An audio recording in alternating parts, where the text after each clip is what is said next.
This all began from a phone call, actually, from a buddy of mine who called me up one day and just said, "Hey, do you want a school bus?" And I was like, "Well, why would I want a school bus?" And he goes, "I don't know. Well, let's make sled haulers out of them, and I can get them for next to nothing.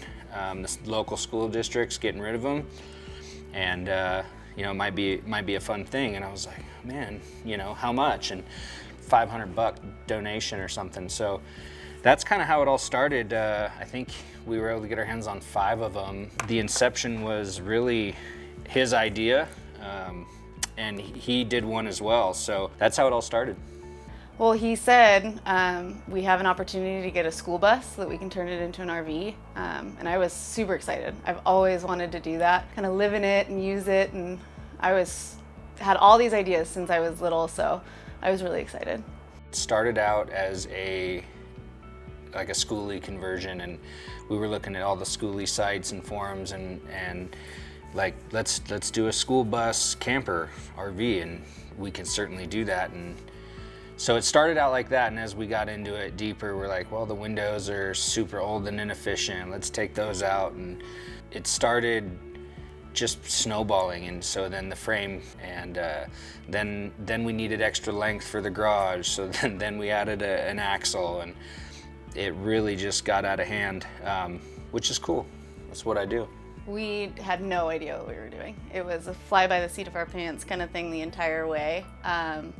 He has a lot of experience in building metal things, wood things, pretty much anything. So we kind of used his experience and kind of winged it the entire time. We had a little bit of a conflicting vision on what it was, not initially, but as we got into the project, she was thinking like a schoolie, raise the roof. I was going, man, that's a lot of work, you know, for what we'll get out of it. So if we're gonna do that, let's take it up a notch. I think it's awesome. It's massive, very impressive. We get a lot of looks when we drive down the road, but it turned out great. Better than I thought through the whole process. Everything kind of blew my mind each step of the way. It's huge. It's huge compared to what I thought it was gonna be. We've been keeping it secret, not showing a lot of people besides my family and his family, but we're excited to show everybody. It started out as a 1990 Bluebird 5.9 Cummins school bus. I think it was a 21 or 22 window school bus. I mean, your typical yellow and black bus. What it became was obviously a whole nother deal, but the guts of the original bus were a 5.9 6BT Cummins. It had like 23,000 miles on it. It had been driven in a local school district just around town, which is a pretty small town.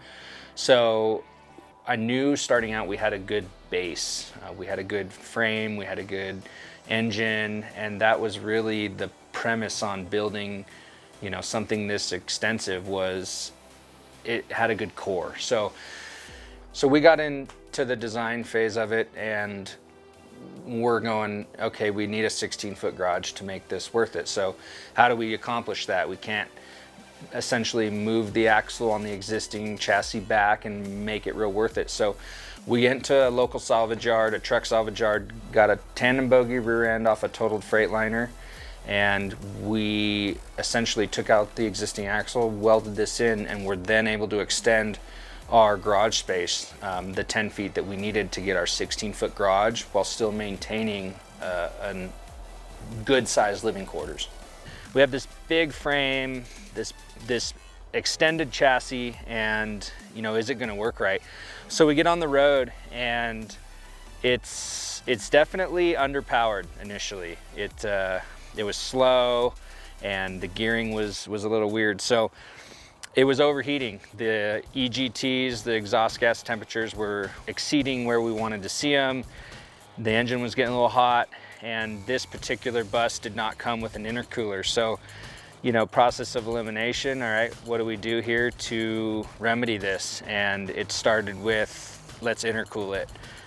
It had to be a little bit Mad Max style. It had to fit. We didn't want to change the front end. We wanted to keep the school bus look. So that's what that is. And then from there, we got our EGTs down. We were still a little underpowered. So we were like, well, let's water methanol inject it. You know, let's everything else has already been raised up. Let's pump this engine up. And so we put water methanol injection on it. We ended up putting a bigger turbo in it as well, and messed with the pump a lot and got everything kind of beefed up. Now it rips. It's loud. It's mean. So we were able to successfully accomplish it being a good power plant for the bus.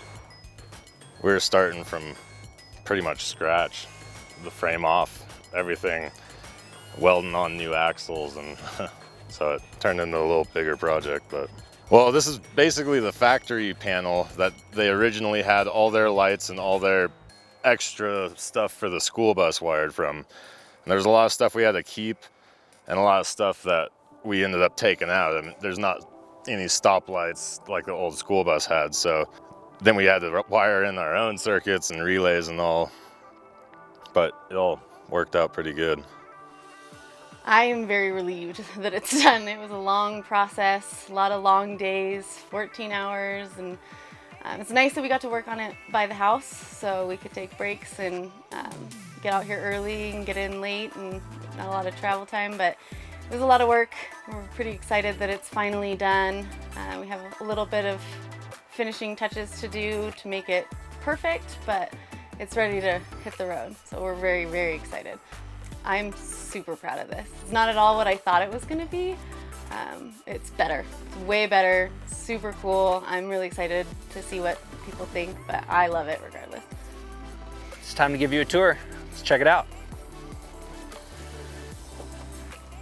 We got the dual 5-inch stacks, straight piped, 2 80-gallon diesel tanks. So together we got 160 gallons. I'm gonna stay on the road for a while. In here we got a big propane tank. Put a fairly decent one in here. I didn't want to have to be filling up all the time and stopping, so that should keep us going for a while. Over here, we got our shore power cord reel. We can plug in wherever we go if they have constant power. And right here we got all the nasty biz, black and gray water. So underneath the floor is where we ended up running all the tanks and everything. There's a subfloor in here. So right there, we got our black tank, our gray tank, and that's the fill for the freshwater tank. Here's the tandem dually bogie that we ended up welding into the existing frame. And it did come with air ride, so we're riding plush. Right here, we got an Onan QG4 4000. Nice little Jenny to keep us going while we're on the road. We had to maintain some of the heart of the schoolie, so we kept the stop sign, and now we flip this out when we're riding. Let everybody know you gotta stop and watch out for the brappers. Rounding the corner, we got 4 LED backup lights that help a ton at night when you're backing this thing up. It's pretty big, so that definitely is key. We also welded in a trailer hitch receiver so we can keep everybody together. So we've got more underbody storage here. That was another thing. I feel like you can never have too much storage in an RV, and most of them had all that, so I really wanted to incorporate that into the build. Side door into the garage. And here we have our 12-volt battery bank, and I really got to thank the guys at Battery Systems in Reno.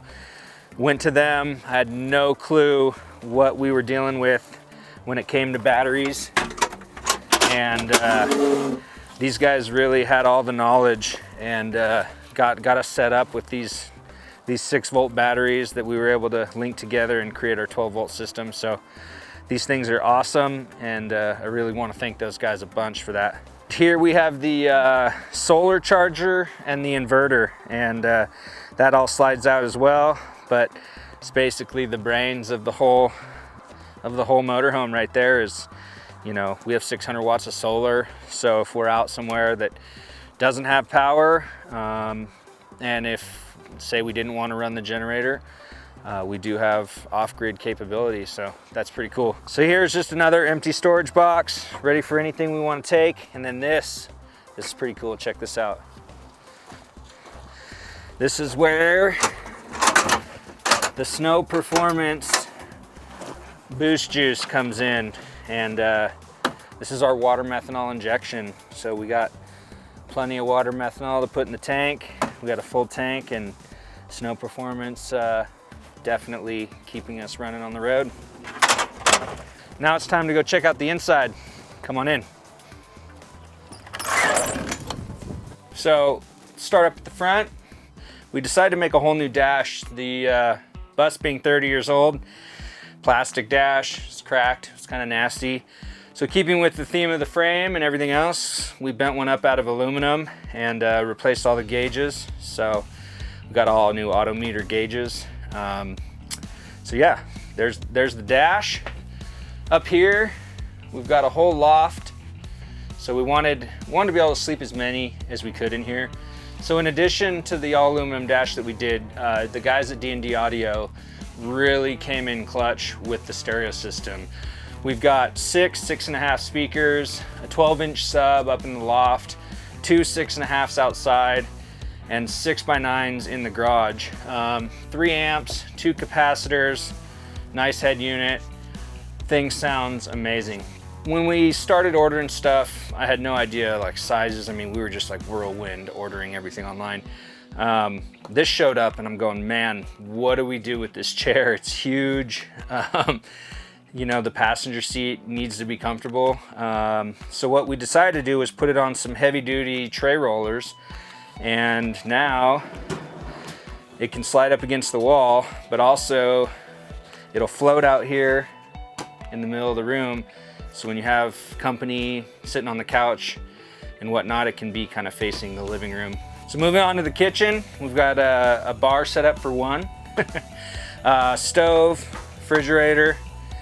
I wanted a big sink so we could do, you know, throw everything in the sink. I hate tiny sinks, and tiny RV sinks didn't make sense to me. So got that, microwave, and some cupboards. And obviously the pop out living room here swings out. It's a 3-foot pop out, so 3 feet doesn't sound like much, but when it comes to a living room, it makes a lot of space. So for the bathroom, that was kind of an added challenge. How do you get a toilet, a shower, a sink, everything in one, essentially 4x4 room?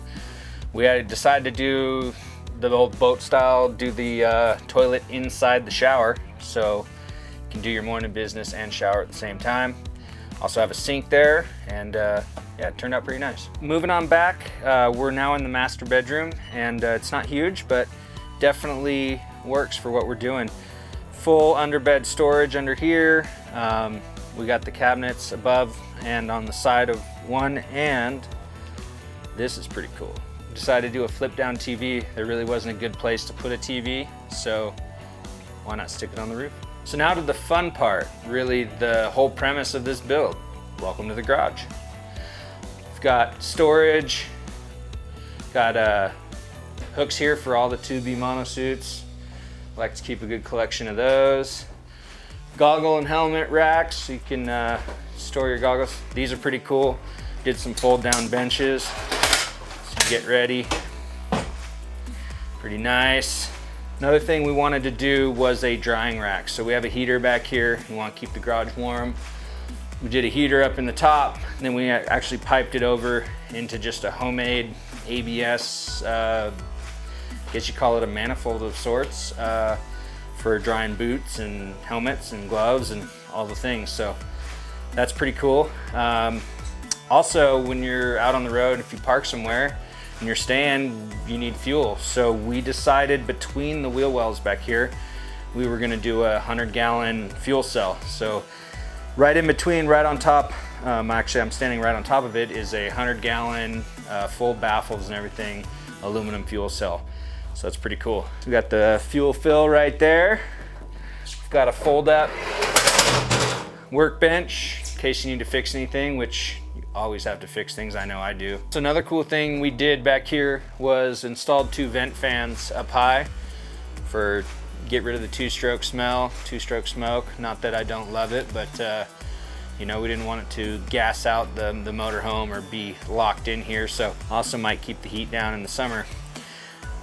Wanted to put in some E-Track, and the reason being we didn't want to do just sleds in here. We wanted to be able to take the RZR and go camping in the summer. So got E-Track on the side. Starting at the bottom of the ramp with the Caliber products, we've got the Edge glides to kind of give us a nice run up the ramp.